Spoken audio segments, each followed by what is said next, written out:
So today we are going to study about typhoid vaccine.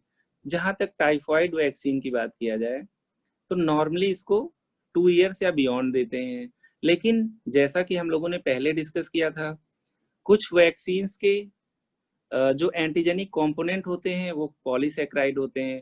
Polysaccharide poorly immunogenic होते हैं क्योंकि वो directly beta cells को stimulate करते हैं, लेकिन इससे उतनी एफिकेसी आती नहीं है। फिर हम इसको किसी कॉन्जुगेट किसी प्रोटीन से क्लब कर देते हैं, फिर कहते हैं कॉन्जुगेट वैक्सीन है ना। इसी टाइप से आजकल एक लाइव वैक्सीन भी अवेलेबल हो गई जिसको हम लोग ओरल दे सकते हैं। तो 3 types of typhoid vaccines are available with efficacy between 50% to 70%। यहाँ से स्टार्ट करते हैं। 3 types of typhoid vaccines are available with efficacy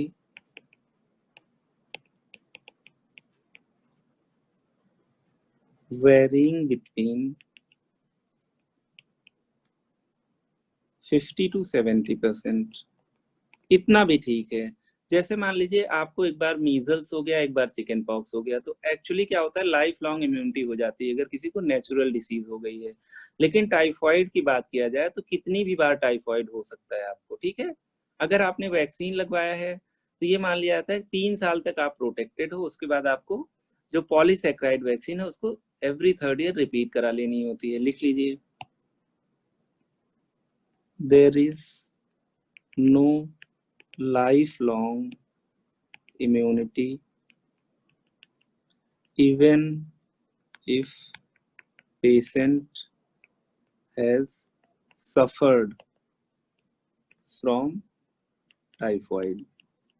और ना ही वैक्सीन देने के बाद लाइफ लॉन्ग इम्यूनिटी होती है। इन वैक्सीन्स को इन जनरल अगर कॉन्जुगेटेड नहीं है तो, कॉन्जुगेटेड के बारे में भी बहुत स्टडी नहीं हुई है, तो every 3rd year you need to repeat the dose. लिख लेते हैं, द VI, ये एक एंटीजन है, अभी बाद में डिस्कस करेंगे। Polysaccharide vaccine is usually given at or after 2 years of age, and then it can be repeated every 3 years। तो ये किसी भी एज में दी जा सकती है, 2 इयर्स या बियॉन्ड। और जो भी इम्यूनिटी ये प्रोवाइड करता है, धीरे धीरे वो चीजें फेड हो जाती हैं, तो आपको एवरी 3rd ईयर इस वैक्सीन को ले लेना होता है, ठीक है। तो यहाँ पे देखा जाए तो हम लोगों ने पहले भी डिस्कस किया है, जब भी टाइफॉइड की बात करते हैं या जब भी किसी पॉलीसैकेराइड एंटीजन की बात करते हैं तो वो पुअरली इम्यूनोजेनिक होता है। तो पहली वैक्सीन जो सबसे ज्यादा प्रेवलेंट है वो कैप्सूलर पॉलीसैकेराइड वैक्सीन है, ठीक है। जो बैक्टीरिया के सेल वॉल के बाहर का लेयर होता है उसे कैप्सूल कहते हो। वहां पे जैसे मान लीजिए अगर ये बैक्टीरिया है, suppose this is bacteria, bacterium, ठीक है। तो उसके ऊपर ये प्लाज्मा मेम्ब्रेन है, प्लाज्मा मेम्ब्रेन। फिर इसके ऊपर एक लेयर और होगी जिसको आप कहते हो सेल वॉल, सेल वॉल। कभी कभी इसके भी ऊपर एक लेयर और मिलती है, आप कह देते हो कैप्सूल, ठीक है। This is capsule. इसी कैप्सूल से एक एंटीजन ले लेते हैं हम लोग जिसको, जो पॉलीसैकेराइड होता है, और इसका नाम है VI, पॉलीसैकेराइड एंटीजन। तो यहाँ पे हम लोग देख पा रहे हैं एक इनएक्टिवेटेड वैक्सीन होती है, या किल्ड वैक्सीन भी कह सकते हो। तो एक इनएक्टिवेटेड वैक्सीन है जिसमें वैक्सीन हम कैसे बना रहे हैं, पूरे बैक्टीरिया को बॉडी में नहीं डाल रहे हैं, उसके उस कंपोनेंट को बॉडी में इंट्रोड्यूस कर रहे हैं जो एंटीबॉडी फॉर्मेशन में हेल्प करेगा। और जब कभी भी टाइफॉइड का बैक्टीरिया बॉडी में जाएगा तो उसको एज ए एंटीजन कंसीडर करेगा और न्यूट्रलाइज कर देगा, है ना। तो यहाँ पे पहला लिख लेते हैं हम लोग, VI कैप्सूलर पॉलीसैकेराइड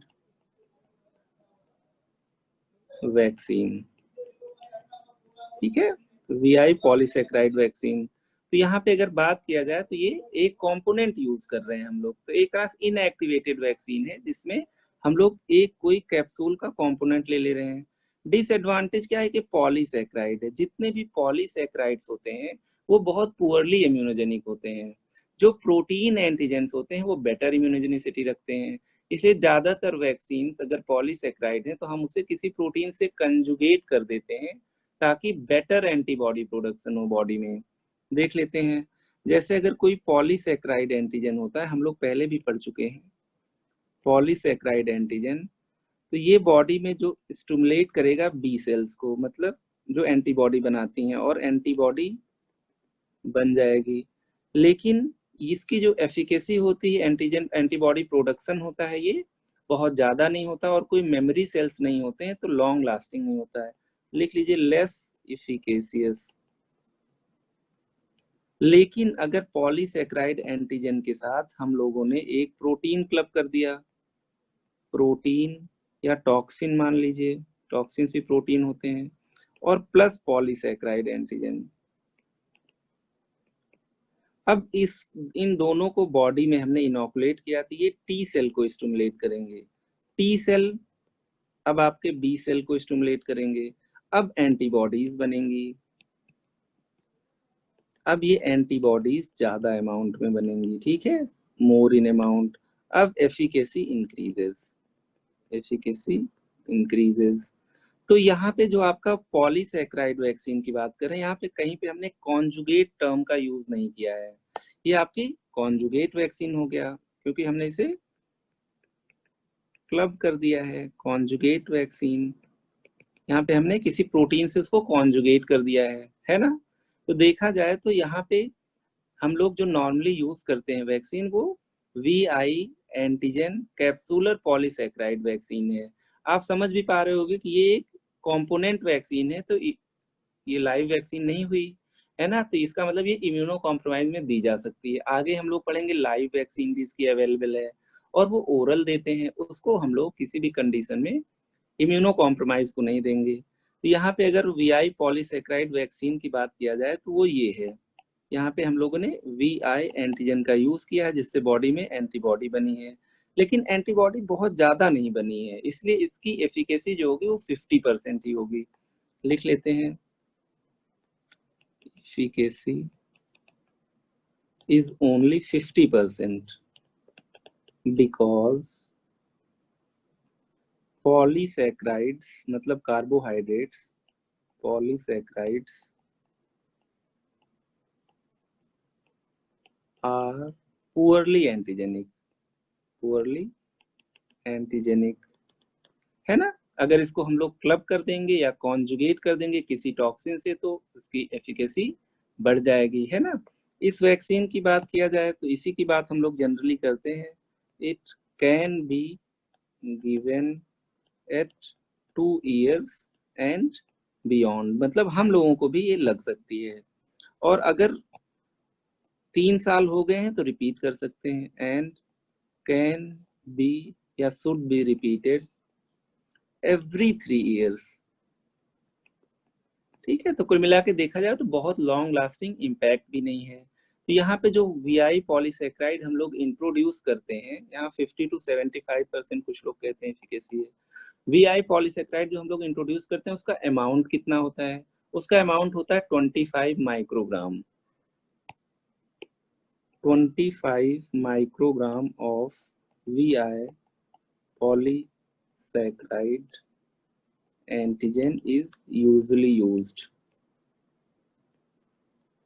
ठीक है। तो यहाँ पे हम लोग इसको 2 years पे देंगे और एवरी 3 year रिपीट करेंगे। इट इज गिवन इंट्रामस्कुलरली, ठीक है, IM। अगर बच्चा है तो एंटेरोलेटरल एस्पेक्ट ऑफ थाई, मतलब थाई पे देंगे, एडल्ट होगा तो आर्म पे दे देंगे, अपर आर्म पे, डेल्टॉइड के आसपास, ठीक है। ये सब अभी हम लोग समरी में लिखेंगे। तो इतना कुछ आपके VI पॉलीसैकेराइड एंटीजन के बारे में था, है ना, उससे जो हम लोगों ने वैक्सीन डिवेलप की। इसके अलावा हम लोग देखते हैं कि इसको कॉन्जुगेट कर देंगे अगर, तो और एफिकेशियस रहेगी वैक्सीन।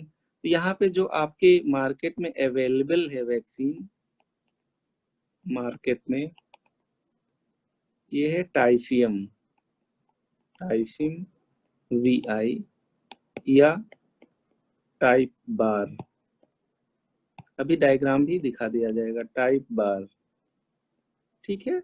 ये दो नाम से ये अवेलेबल है।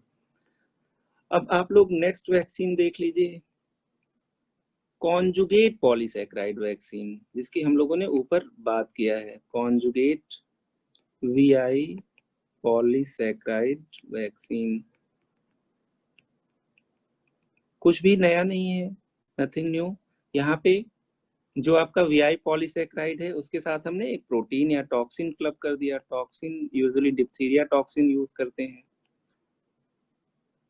Plus VI antigen. अब इसको बॉडी में इंट्रोड्यूस कर दिया, तो पहले T सेल को स्टिमुलेट किया इन्होंने, फिर B सेल को किया, है ना, फिर उसके बाद बहुत ढेर सारी एंटीबॉडी हम प्रोड्यूस करा पाए, ठीक है। तो it is more effective, more effective. और यहाँ पे जो मार्केट नेम है इसको बिल्कुल सिंप्लीफाई कर दिया गया है। मार्केट नेम की अगर बात किया जाए तो Typbar typhoid conjugate vaccine, इस तरह से इसको डिनोट किया जाता है।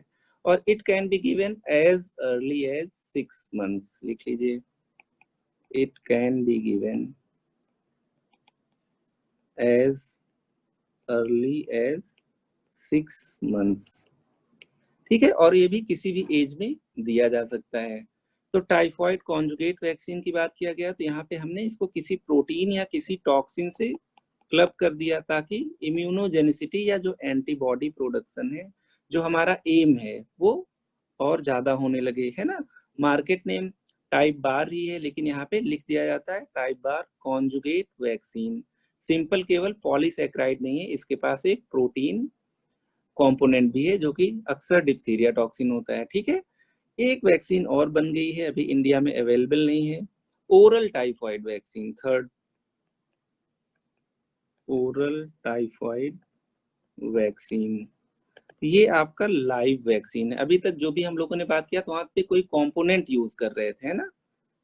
इट इज लाइव वैक्सीन, है ना, लाइव वैक्सीन है। यहाँ पे हम लोग टाइफॉइड के किसी ऐसे स्ट्रेन की यूज करेंगे जिसको वीकेन कर देंगे और बॉडी में इंट्रोड्यूस करेंगे, तो ये बैक्टीरिया डिसीज ना करा के केवल एंटीबॉडी प्रोडक्शन कराएगा, ताकि जब भी उसको डिसीज हो विरुलेंट बैक्टीरिया से, तो ये एंटीबॉडीज उसको काउंटर करके न्यूट्रलाइज कर दें, है ना। It is a live vaccine. जो स्ट्रेन यूज्ड होती है, strain used is Ty TY for typhoid 21A strain.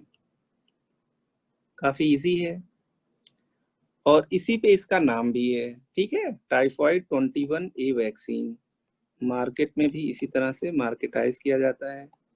Market name कहीं कहीं टाइफोरल नाम से है, लेकिन ज्यादातर टाइफॉइड 21A नाम से ही है, ठीक है। अब यहाँ पे देखिए इसके साथ दिक्कत क्या है, जब भी कोई लाइव वैक्सीन है तो ये चीज किसी इम्यूनो कॉम्प्रोमाइज पेशेंट में नहीं दे सकते हो, है ना। तो यहाँ पे लिख लीजिए कैन नॉट बी गिवन, नहीं तो उसमें डिसीज हो जाएगी, can not be given to immunocompromised people. People इसलिए लिख रहे हैं क्योंकि बड़ों लोगों को भी दे सकते हैं। अगर इम्यूनो कॉम्प्रोमाइज को दे देंगे, जैसे HIV सिम्टोमेटिक हो, एड्स हो, या स्टीरॉइड पे हो कोई पेशेंट, या कोई मैलिग्नेंसी हो ब्लड, ऐसे केसेस में डिसीज करा देगा, है ना, क्योंकि उसके पास तो इतनी इम्यूनिटी है ही नहीं कि एंटीबॉडी बनाए वो। तो यहाँ पे जो देखी गई है इसकी एफिकेसी है 50 to 60%, 50 to 60%, और ये कैप्सूल फॉर्म में अवेलेबल है। इन सब चीजों को देखते हुए ये देखा गया है कि इसको 7 ईयर या 6 ईयर से नीचे का बच्चा ले नहीं पाएगा। कैप्सूल को आप डिसॉल्व करके दोगे तो फिर कैप्सूल में रहने का कोई पर्पस नहीं होगा। कोई भी चीज हम कैप्सूल फॉर्म में इसलिए देते हैं ताकि जब उस मेडिसिन को इंजेस्ट करें तो जो हमारा गैस्ट्रिक एसिड होता है वो यहाँ इसके कंटेंट्स को न्यूट्रलाइज ना कर पाए, ठीक है। तो अगर कैप्सूल फॉर्म में देंगे तो जब वो स्टमक से गुजर जाएगा उसके बाद वो ओपन हो जाएगा, तो उसको गैस्ट्रिक एसिड से कोई हार्म नहीं होगा। Efficacy is 50 to 60%। Given in capsule forms, given in capsule forms.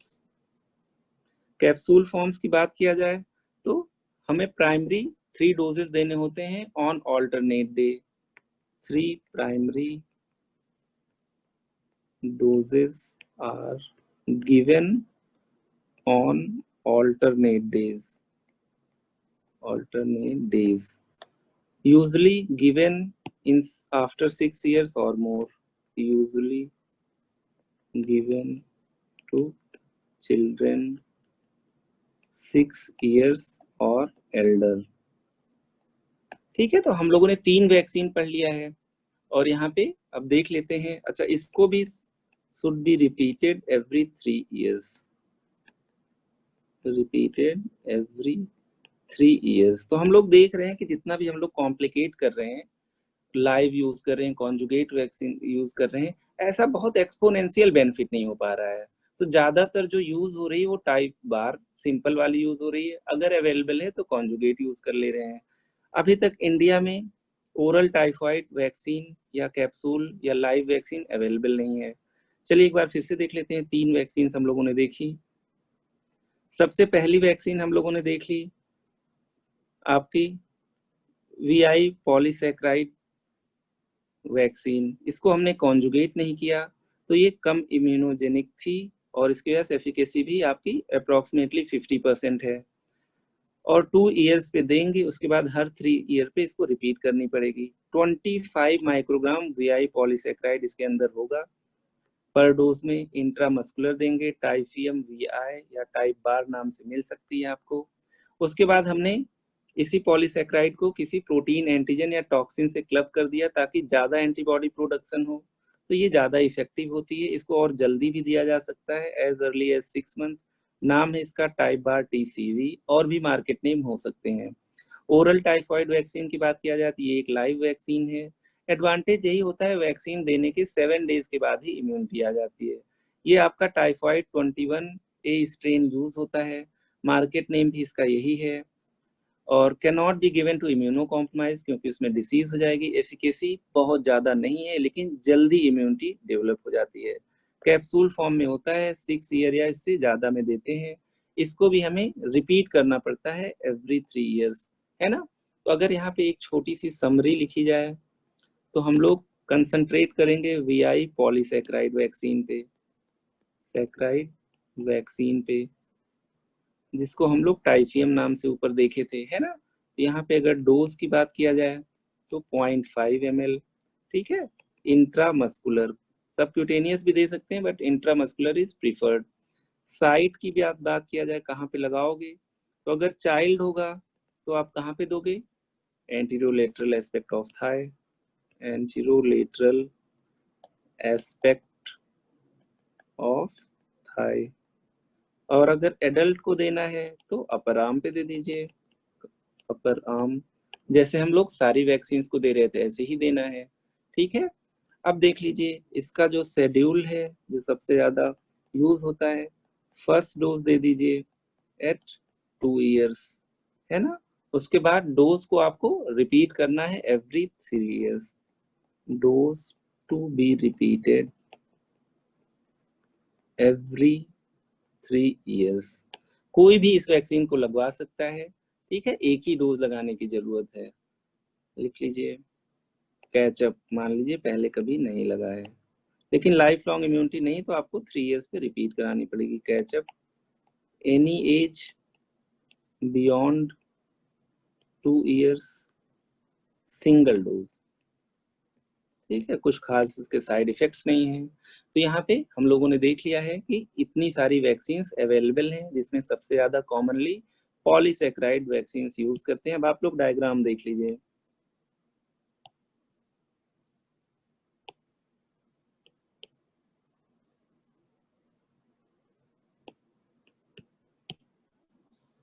ये 3 वैक्सीन है आपकी। पहले हमने देख लिया है टाइप बार TCV, मतलब टाइफॉइड कॉन्जुगेट वैक्सीन। यहाँ पे हम लोगों ने इसको क्लब कर दिया है किसी प्रोटीन एंटीजन के साथ, तो ये ज़्यादा इफेक्टिव होती है और जल्दी दिया जा सकता है एज अर्ली एज 6 मंथ। उसके बाद हम लोगों ने देख लिया है टाइफिम वीआई, जिसमें केवल पॉलीसैकेराइड है, इसको हम लोगों ने कहीं पे क्लब नहीं किया है। मतलब ये अवेलेबल तो अच्छी खासी होती है, लेकिन उतनी इफेक्टिव नहीं होगी जितनी कॉन्जुगेट वैक्सीन होगी। थर्ड वैक्सीन हम लोग देख सकते हैं यहाँ पे TY21A, जो स्ट्रेन हम लोग यूज किए थे वही वैक्सीन है। जो कंपनी मैंने यहाँ पे शो किया है ये विवोटिफ नाम से इसको मार्केट करती है। 4 कैप्सूल्स का एक ये स्ट्रिप मिलता है आपको, ऑल्टरनेट डे आप इन कैप्सूल्स को यूज कर सकते हो, ठीक है। और इस वैक्सीन को भी आपको एवरी 3 ईयर के बाद रिपीट करना होता है। So that's all about typhoid vaccine. आप लोग चेक